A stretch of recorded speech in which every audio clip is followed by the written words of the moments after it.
محاضرة دكتور؟ في واحدة محاضرة بعد مال الجينيتكس إن شاء الله يوم الاثنين. زينا والله. يوم الاثنين نسافر للأسف ما ونسافر. بقدر. لا عفوا. اللي بيون أحسن مني إن شاء الله. Alright, good afternoon. الله يعافيك. Good afternoon everyone. Hope all is well. You can hear me in the back? Alright. So today's session is on transcription. I talked a lot about the types of RNA, and I kind of mentioned their features, their functions. So today I'll talk about one specific process, and that is transcription. And we will focus mostly on the transcription that ultimately leads to translation. So basically I'm talking more about mRNA, all right? And then your next session, which is on Monday on translation, you'll basically kind of wrap up the whole story together, all right? Where you're gonna use your knowledge on the different types of RNA and then the ribosomes, and finally to have the output, and that is synthesizing a protein.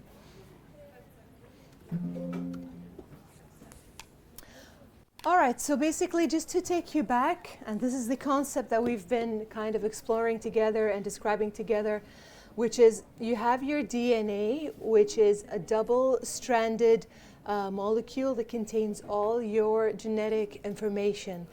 And we said that this DNA is composed of genes. So in my talk today, I'll talk a little bit about, all right. Maybe I can give you a few more moments to settle.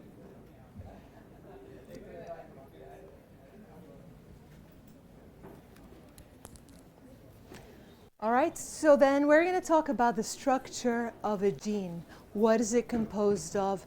And then how that gene will be, you can use it through a process known as transcription to synthesize either messenger RNA or transfer RNA or ribosomal or the other types of RNA that we talked about, like, for example, microRNA. And all these, the first three at least, are involved in protein synthesis and translation. The microRNA is more involved in the process of regulating, really, expression. And namely, it does this by affecting the the mRNA or the messenger RNA. It binds to it and it prevents the use of messenger RNA in translation. Therefore, you stop translating the mRNA into protein. So what is transcription? It is a DNA-directed synthesis of RNA, which is the first step in gene expression. It means that I use the information in the DNA. I use the sequence of nucleotides that are in front of me. I read them somewhat in a similar way that we learn when we're talking about DNA replication, but this is not really DNA replication, because in DNA replication, I'm reading a strand and I'm synthesizing a new complementary strand of DNA. Over here, I'm reading a strand of DNA, but I am synthesizing RNA, all right? So this could be transfer RNA, it could be ribosomal RNA that will later on go to the along with other polypeptides will form ribosomes, or it can simply be a copy of a gene in the form of a messenger RNA that I will later use that copy, that information, that sequence of codons, that sequence of nucleotides to synthesize the polypeptide chain. So transcription is a DNA-directed synthesis of RNA, and that is the first step in gene expression. When I say gene expression, it means I express my gene. I have thousands of genes in the DNA.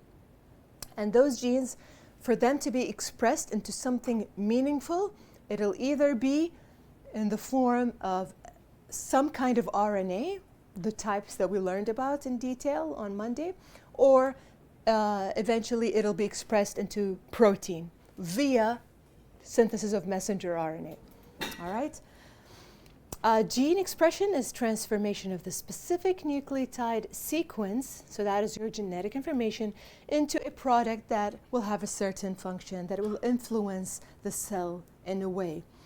The gene is transcribed into RNA, and that RNA is either, if it is messenger RNA, translated into protein, or it could contribute indirectly in the process of translation, and that would be applicable for ribosomal RNA and transfer RNA, or it will not directly be involved in protein synthesis, but rather regulation of gene expression in the form of regulation of translation in particular. And that is the function of your small RNA or your microRNA.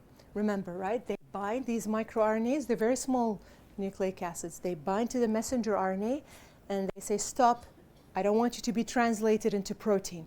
So their function, these microRNA, is really mostly regulating translation, all right?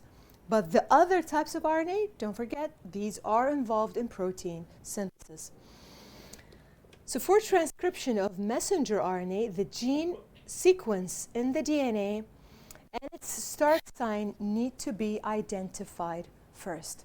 So if I want to express a gene, let's say this gene will code for, you know, the alpha chain or the beta chain of hemoglobin. The first thing I need to identify that gene that codes for hemoglobin or the beta chain of hemoglobin. When I identify the start of it, I'll unwind and I'll start making a copy, an RNA copy of that gene, only that small gene. Remember, DNA replication, I'm doing a DNA basically synthesis and across the entire linear DNA. But here I'm targeting one particular gene that codes for one particular protein that I'm interested in. I'll identify the start of the gene and I'll start synthesizing RNA. And in this case, it's RNA, not DNA, of course. All right, and that would be the function of a RNA polymerase. So if just very broadly speaking, yes? Yes, there are thousands of genes. These genes either translate into any type of RNA or a messenger RNA that will be translated into protein. So we have a lot more genes, thousands of more genes basically that code for messenger RNA than the other types. If you remember the table we saw yesterday, we have so many different types of messenger RNA.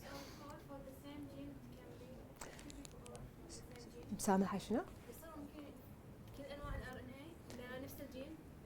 لا لا لا لا. Everything in our body is very specific. So طبعا, so we have genes that are expressed into specific things.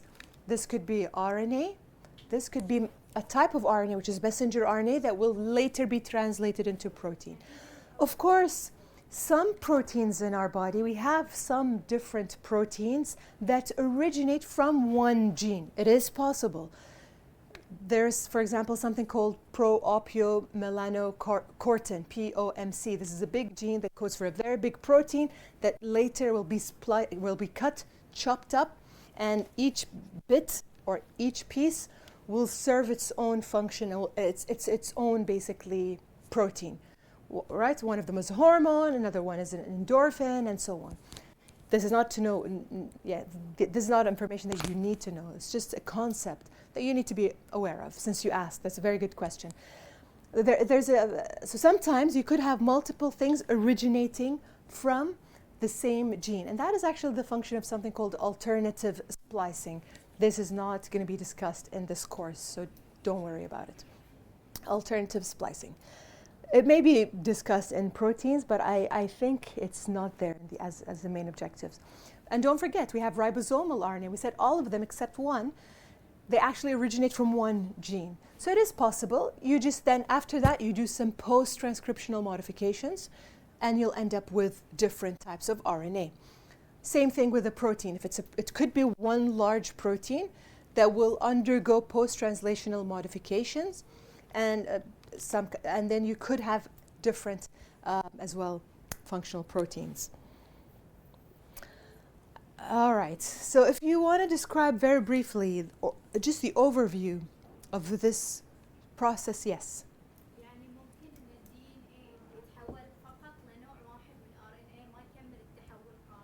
على حسب الحاجة. هو الدي ان اي وايد عود في كل مكان في الدي ان اي there's always different things.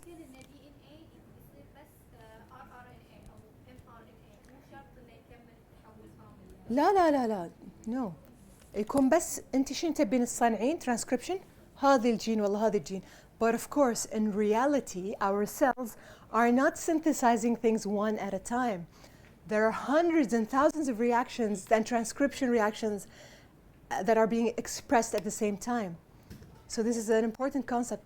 If the cells function this way, it means it wouldn't be very efficient, right? If we synthesize things one thing at a time, but that's not the reality. We target one gene, we give you an example, but actually so many things are happening at once, all right? It's very complex, it is very efficient. All right, so very broadly speaking, transcription is initiation. So basically the RNA polymerase will meet a group of factors over here, some initiation factors, some transcription factors, and they will identify the start of the gene. Once the RNA polymerase identifies all these proteins, including some initiation factors, they will initiate the process of transcription at that given gene. It will unwind part of it and it'll start reading one strand and synthesizing a messenger RNA that basically is complementary. Then this process, as you proceed from the start all the way to the end of the gene, that is referred to as elongation. And finally, once the RNA polymerase identifies the end of the gene, because the gene will have a beginning, will have an end. Once it identifies that it reached the end of that gene, then it'll stop synthesizing messenger RNA and the process will be terminated. And that is known as termination. And then you'll release your messenger RNA and this will basically, the RNA polymerase will leave or detach from the DNA. So very briefly, we initiate, elongate. When we come to the end of the gene, we terminate. But I keep saying, okay, we initiate, elongate, terminate, and that the main driver of this reaction is the RNA polymerase because we're synthesizing RNA. So we need an RNA polymerase. And we said that it needs to identify the start of the gene. So the next thing then we need to talk about and learn about is what is a gene? We know that it's a sequence of nucleotides, but what is the structure of the gene? And that is where we're going to find out more details about the actual structure of a gene. So gene is the linear sequence of nucleotides within the DNA that will code for either a protein or RNA.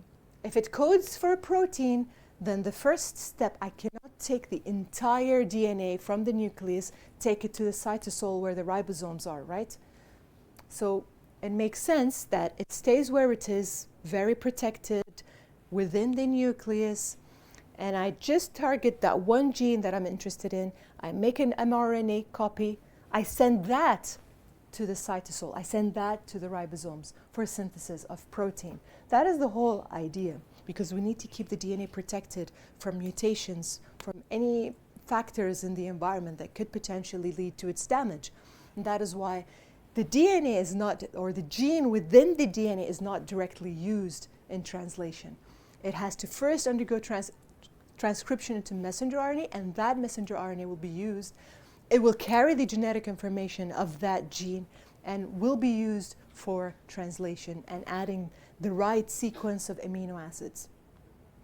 The gene sequence, when we write it, we always write it from the 5 to the 3' end. Just extra information for you. You don't really need to worry too much about it. But eukaryotic genes in our cells are essentially, they are composed of exons, and those exons are the coding areas or sequences that will code for protein. and introns. So there's coding and introns, which are not coding for anything, and there's regulatory consensus sequences. So if you look at here, this is typically what a gene would look like. It has exons in pink, and so that is the coding areas within a gene, and in between those exons there are these things called introns, and these are not basically they don't code for anything. All right, they need to be removed. Remember, right? We said that they need to be removed. And in addition, there is something called a promoter, and I'll talk about this as well. And there are regulatory sequences, which includes promoters and enhancers. Mali, once again. So we have coding sequences. So namely, in red, the exons, or pink or red. There are non-coding areas, namely those introns in between. And there are also non-coding, but they are regulatory sequences. So that includes promoters, enhancers, repressors. So promoter, enhancer, or repressors, these are regulatory sequences. And are they coding or non-coding? Non-coding. They just regulate transcription. They regulate transcription. All right? So one way, when you think about it, when I say all the cells have the same genes, but every cell is different, because those regulatory sequences might be more active, less active, depending on the cell's need. And therefore, you can activate genes or silence some genes, so you meet the needs, the demands of the cell. So those are the regulatory sequences. Okay, they're also non-coding. And then you have the introns and the exons. And which one of them is the one that does code for something? It is coding sequence? Exons. All right. So far, is it okay? All right, so just to get you another, it's kind of like another image. It's a repetition. Don't worry. If you did not, if you did not like this picture, you have this photo. If you don't like this photo, then you have this picture as well. So what do we have? If this is your DNA, all right, if this is your DNA, within that large DNA, we have thousands, tens of thousands, hundreds of thousands of genes. The gene looks something like this. At the 5' end, this is, if you imagine that this is the beginning of the exons and the coding area. Right before it, there is an untranslated region, which is fine. We'll talk a little bit more about this. But right before this is the promoter. And there's something called Tata box. You don't need to know these details, but there's a promoter. In addition, there are enhancers. They could be upstream, they could be downstream, and there are repressors. All right? Enhancers, repressors, promoters regulate gene expression, but they're not expressed per se. All right? Introns are kind of within more or less the coding region, but they're not non-coding.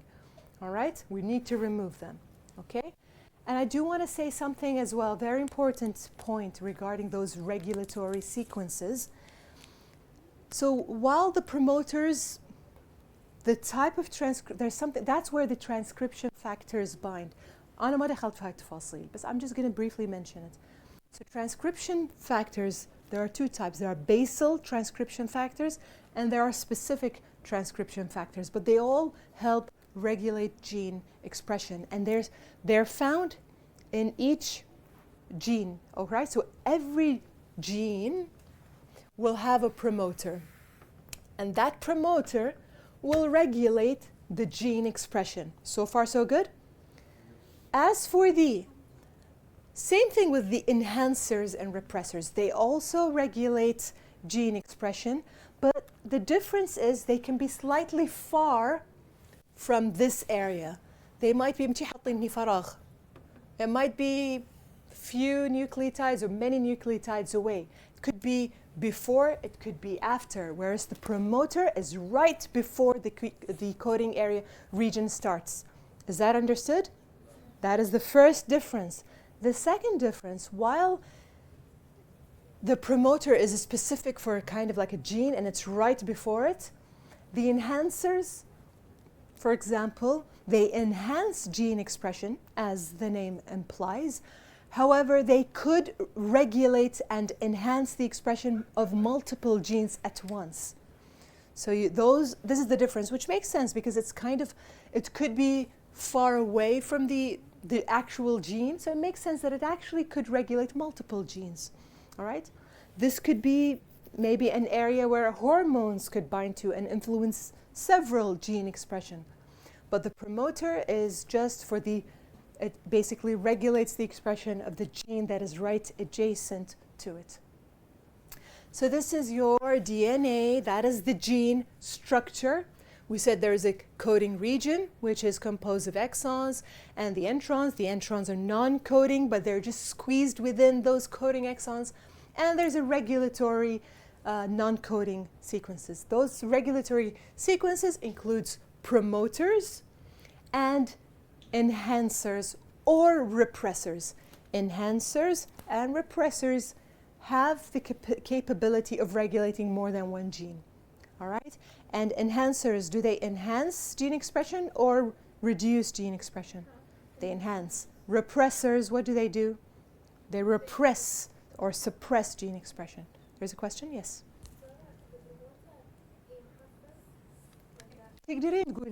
Yes, it's required for binding of transcription factor, and it is required, the transcription factors are supposed to be there for DNA polymerase to come and identify the start of the gene. So otherwise you cannot express the gene without the promoter, without the transcription factors bound to the promoter region. Yes? Yes?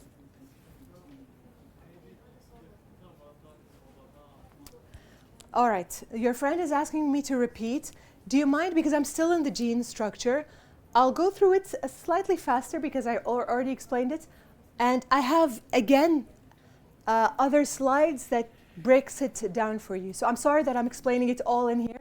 You know my method. I sometimes like to explain things in one image, but then you see that the subsequent slides are actually a repetition and a breakdown of what I'm explaining over here. Is there a question? Yes.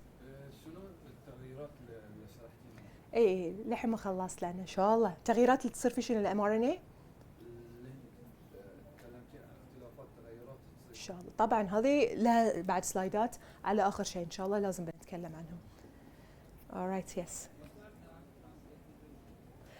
بعد بنتكلم عن untranslated regions. كل واحد من هاي الاشياء هاي الحين بس اول سلايد بتكلم عنهم كلهم بالتفصيل. Alright, so what is the gene structure? This is how it looks like.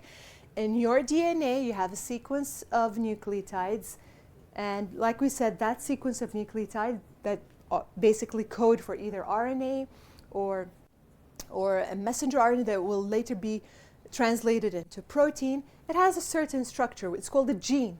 So what is the gene structure? It has this coding region that is composed of coding exons, non-coding introns, and of course on each ends of the coding region there is something called 5' and 3' UTR, which stands for untranslated region. It's very, as the name again implies, it does not get translated into anything. And then before, at the start, is your promoter, where your transcription factors will bind, and they will help those factors that are found here will help RNA polymerase to identify the start of the gene. So it can make a copy of it that looks something like this, like a messenger RNA. All right? And in addition, so this is known as a promoter, and it's a form of regulatory region or sequence. There are other regulatory sequences that are slightly different than promoters because they don't have to be close to the gene. They may be far from them, and they don't have to be before it. Sometimes they may come after. And they're also different in that they can control multiple genes, not just one gene. So they're not specific for one gene. So then you make an RNA copy, not for the entire DNA, just for a gene.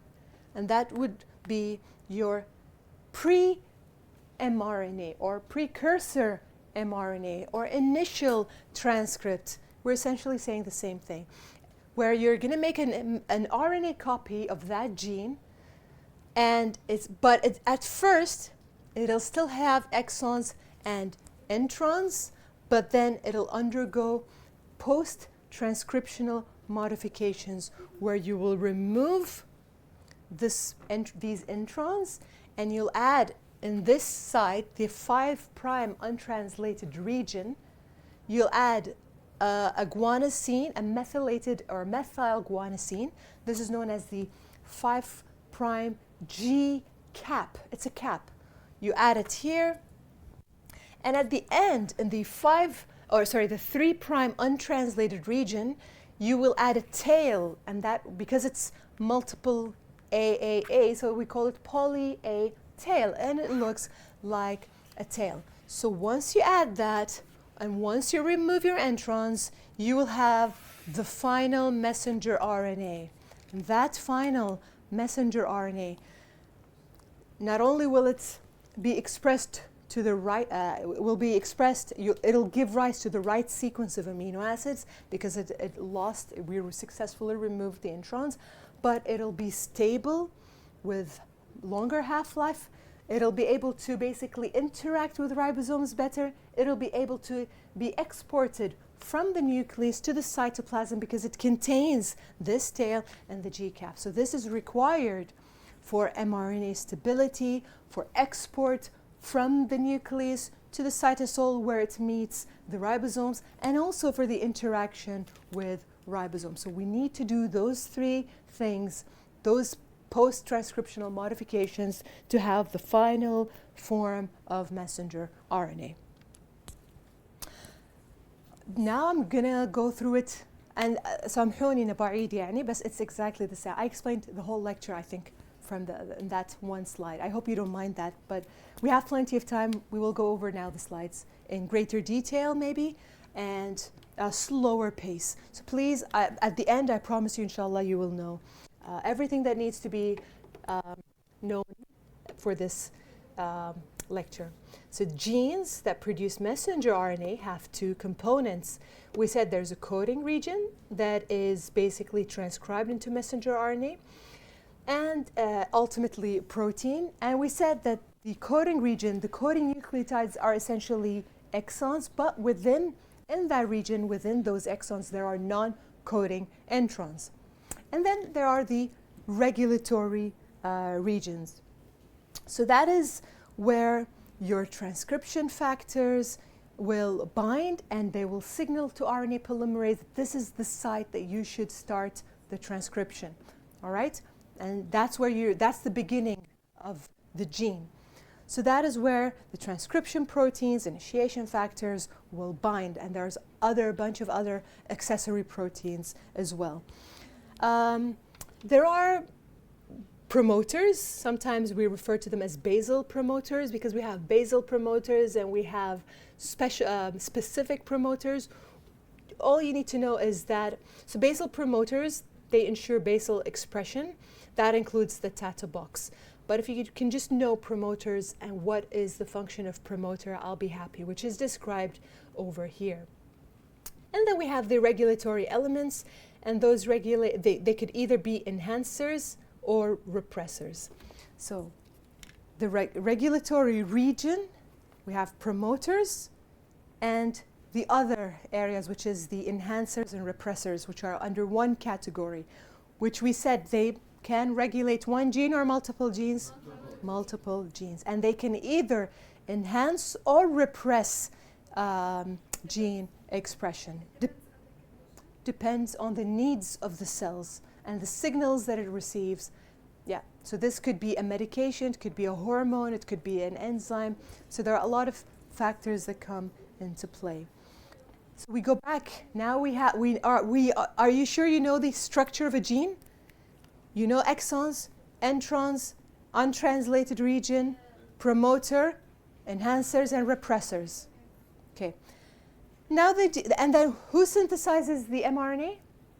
RNA polymerase. RNA synthesis will take place in the nucleus by RNA polymerase. And just to remind you about the differences between RNA and DNA, RNA is single-stranded, contains uracil instead of thymine. It is much shorter than the entire DNA. All right. And if this RNA polymerase is synthesizing a messenger RNA, then this messenger RNA will go to the cytosol and it'll basically, with the help of other RNA types, with the help of ribosomes, will start synthesizing proteins. And this is basically the question one of you asked in the back, that what are these? So this is now your typical messenger RNA. It'll have a coding sequence, a start and a stop, which was basically, you'll start, maybe here there are codons, and based on the sequence of codons, you'll have a chain of amino acids. But there's also a 3' untranslated region and a 5' untranslated region. And we said that they're both they don't get translated into protein, right? They're non-coding areas, but they're important for the stability of messenger RNA. They prevent it from degradation, and they're important for translation efficiency and interacting with ribosomes. Yeah.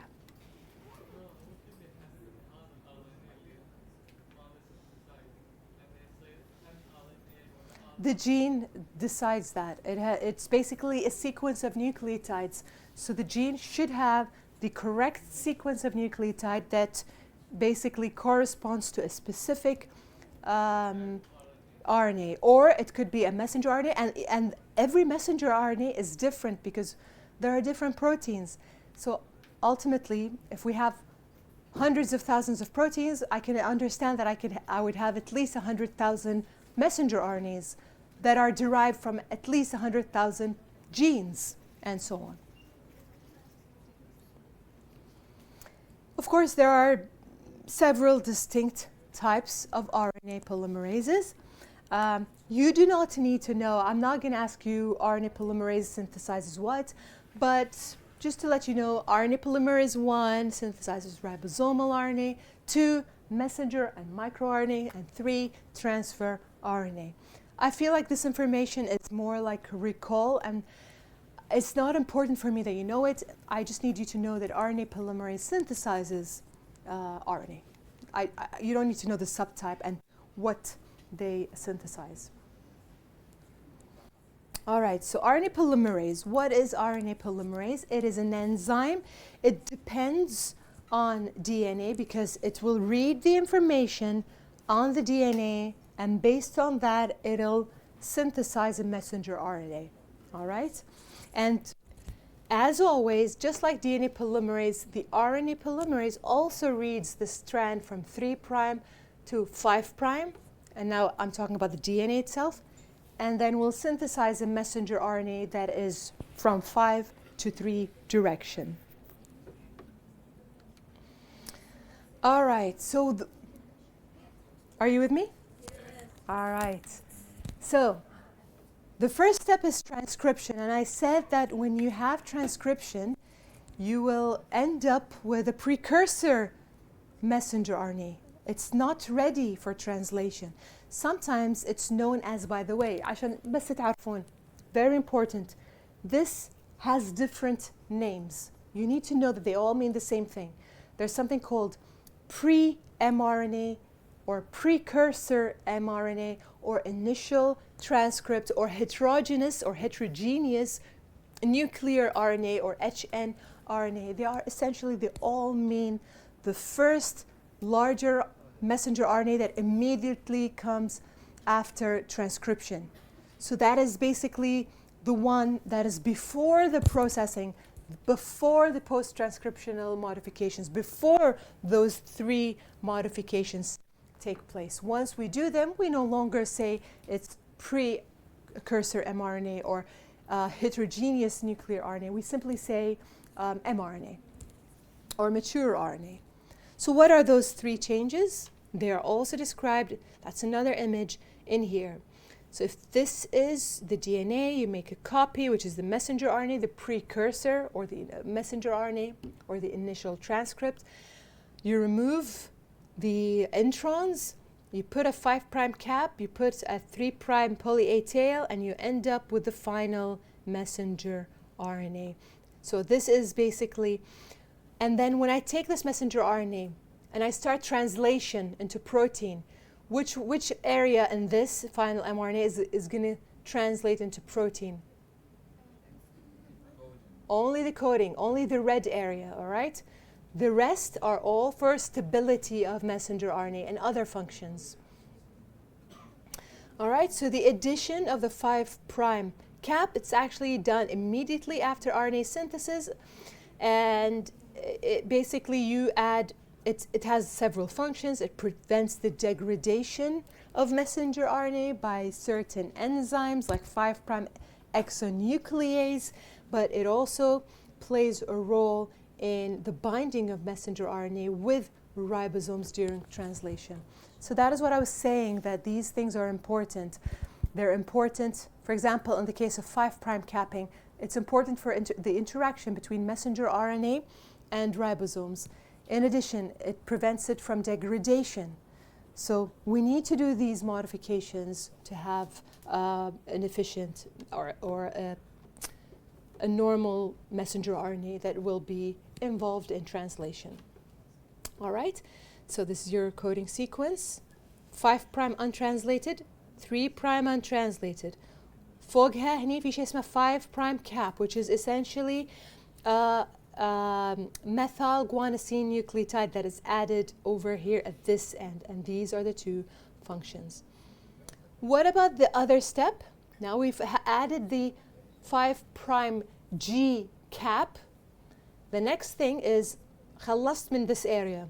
أروح مني 3' untranslated region. There's an enzyme that will recognize this signal. Once it recognizes it, it will know that this is the 3' untranslated region. And that enzyme, which is also known as poly A polymerase, will form and synthesize that poly A tail. I don't have this written down, but the same thing applies. It's also important for the stability of messenger RNA and prevents it from degradation. And in fact, it also helps in the transport of messenger RNA from the nucleus to the cytosol. That is actually my last slide. I hope إن أنتوا فهمتوا. Now splicing as the third modification that we need to do. So what is splicing? What does it mean? What do I do in splicing? I removed, yeah, but actually splicing, when I was a student, I thought splicing means cutting, but actually splicing means joining. So you do need to cut the introns and remove them and then join the exons together. So that process of joining exons together is known as splicing. What I do need you to know, remember which RNA type is involved in splicing. لازم تعرفون وايد كررت. Small nuclear RNA. Does it do it alone or with other proteins? And both of them, what do we call them? SNRPs. So SNRPs, they will scan your messenger RNA and they will identify the intron and they will cut. مفهوم? I need you to know something else, very important. I need you to know there are important nucleotides, which is basically the intron always begins with a splice. This is called the splice donor site, so it always begins with a GU and ends with AG. GU is known as splice donor site, AG splice acceptor site. So it kind of binds to this whole thing, identifying those, and that's when the cutting and joining happens.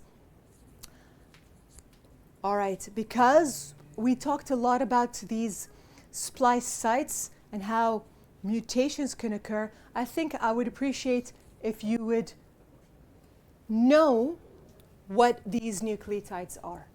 All right? So GUAG, GUAG, splice site donor site, splice site acceptor, splice donor, splice acceptor.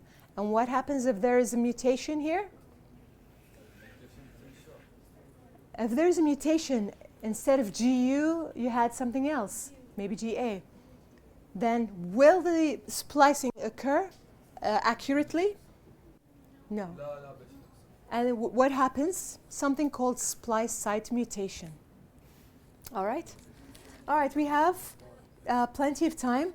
We have 10 minutes. So what do you need me to go over? Did you understand today's lecture? Yes, very good. Alhamdulillah, alhamdulillah, inshallah akthar. All right, so translation is where the whole story will be kind of wrapped with the, yes. اي انزين في اثنين nucleotides مهمين. What we're trying to say is that the introns always at the 5' end always has GU, and at the 3' end it ends with an AG. All right? And of course, if this nucleotide or this nucleotide changes, it will not be identified properly by the SNRPs, hence splicing will become abnormal and you'll end up with an abnormal protein, and this is known as splice site mutation. Honestly, I think that's just the beginning. It's not donating anything or just the start and the end of it. The 5' end and the 3' end. You can think of it this way. All right. So Monday's session, بعد نفس الشيء. Very briefly, Dr. Uthman is gonna go through the process of translation. All right. And that's when you're gonna learn what happens to transfer RNA, what happens to messenger RNA, the important, yeah, so it makes sense, right? Transcription, and then you go to translation. And then we'll end it there. And then, because you learned about translation, you'll start مع جزئية الدكتورة سماح. She will talk about amino acids, what are proteins. بدشون في مجال وايد حلو إن شاء الله بيعجبكم متأكدة بإذن الله. All right?